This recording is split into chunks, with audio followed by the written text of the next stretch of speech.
Sesudah kita mempelajari berkenaan dengan beberapa simbol set, ini masih lagi topiknya set. Hari ini let's take a look at several examples problem related to set. Jadi katakan ada ada satu universal set.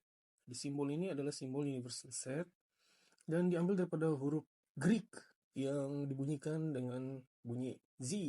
Okay? Jadi universal set ini terdiri daripada beberapa elemen di dalamnya.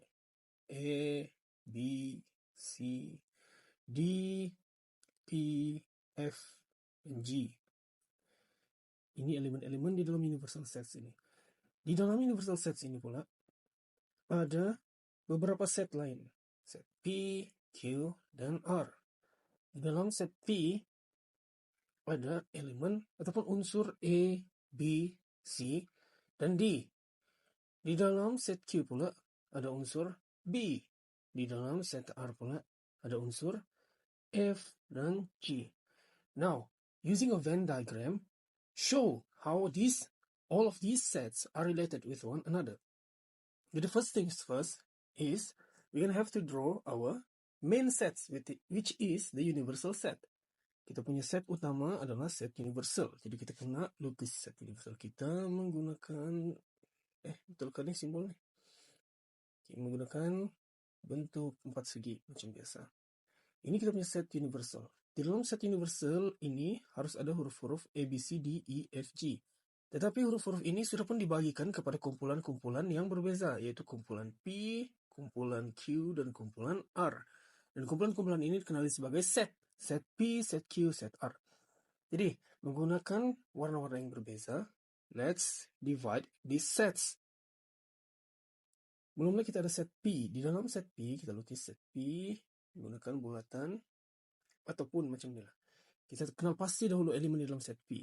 Adakah ada antara set-set ini yang mempunyai pertindihan elemen? Jadi P, Q, dan R. Untuk elemen P ada A, B, C, D. Elemen Q ada B. Jadi ada pertindihan di antara elemen P dan elemen Q. Tetapi elemen-elemen di dalam, bukan elemen, di antara set P dan set Q itu ada perkongsian elemen. Tetapi untuk set R, huruf F dan G, tidak ada perkongsian elemen antara mana-mana set lain. Set P dan Q tidak memiliki elemen dan unsur F dan G dalam arti kata lainnya. Jadi kita lukiskan set P terlebih dahulu. Set P, di mana di dalam set P itu ada A, B, C, dan D. Kemudian kita lukiskan pula set Q. Set Q akan wujud di dalam set P kerana wujud perkongsian elemen di antara set P dan set Q pada huruf P. Okay, jadi kita akan bulatkan B menggunakan bulatan hijau. Yang mewakili set Q. Q hijau. Biru P. Kita warnakan ini supaya kita dapat mengelakkan kekeliruan. Set P biru. Jadi di dalam Venn diagram kita ini namanya Venn diagram ataupun diagram Venn.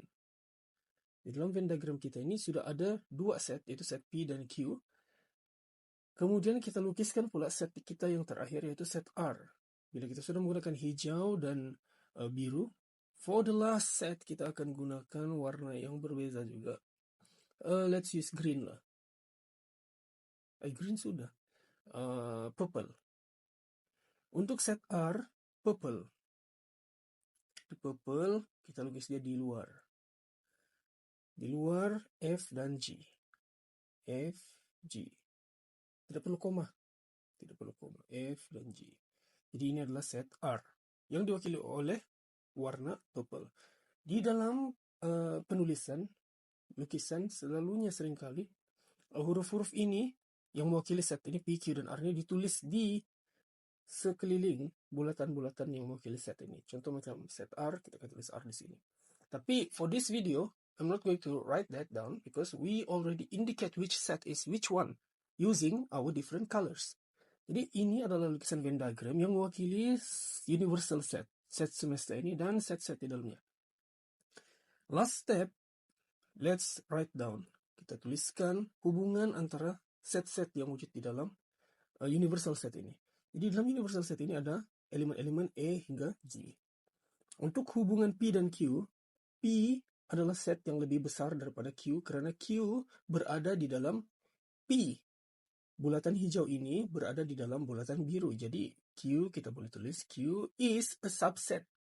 Q adalah subset kepada elemen-elemen pula kepada set P. Kerana Q berada di dalam P. Bagaimana pula dengan set R? R bukan subset. R bukan subset, dan kita boleh slash simbol set itu, simbol subset itu, R bukan subset kepada P. Kerana R wujud dengan sendirinya di luar. Begitu juga R bukan subset kepada Q.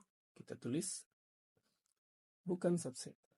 Bagaimana pula kalau kita mau menyatakan bahawa A, B, C dan D itu bukan elemen di dalam set R? Senang saja kita tuliskan A, B, C, D itu bukan elemen untuk set R. Okay. Jadi itu adalah penulisan berkenaan dengan elemen subset dan lukisan untuk Venn diagram yang mewakili semua set-set ini. Sebelum kita akhiri video ini, ada satu lagi maklumat penting ingin saya kongsikan di sini, yaitu berkenaan dengan penulisan yang sering kita temukan di dalam permasalahan berkait dengan set, yaitu penulisan yang melibatkan huruf X. Huruf X. Jadi let's say diberikan sebuah universal set. Universal set. Kemudian di dalam universal set itu kita mulakan dengan sebuah bracket yang digunakan untuk mengurung elemen, dan ada huruf X followed by titik bertindih dan mungkin ada nilai 10 less than X less than 20, in which X is an integer. X adalah integer. We are running out of space ya.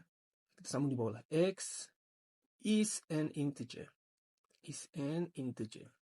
Yang boleh menjadi nombor positif, boleh juga menjadi nombor negatif. Boleh jadi negatif 3, negatif 2, negatif 1, negatif 10, 0, 1, 2, 3. Maksudnya untuk semua nilai X, X itu adalah 10 itu adalah kurang daripada X, tetapi X itu kurang daripada 20. Jadi maksudnya di sini bila ada penulisan huruf X followed by diikuti dengan titik bertindih ini, maksudnya di sini semua elemen itu diwakili oleh huruf X. Semua elemen di dalam set itu, di dalam universal set itu, ini di sini simbolnya universal set. Di dalam universal set itu, semua elemen itu digantikan dengan huruf X. Ada berapa elemen di dalam itu kita tidak tahu. Antara nilai yang mungkin bagi X adalah wujud di antara nombor 19 dan 11. Di antara 11 dan 19. Jadi antara nombor 11 dan 19, seperti yang saya telah maklumkan tadi, semua nombor sama ada positif ataupun negatif daripada 11 hingga 19 itu adalah nilai X, adalah unsur X. X boleh jadi 11, 12, 13, 14, 15, 16, 17, 18 sehinggalah 19.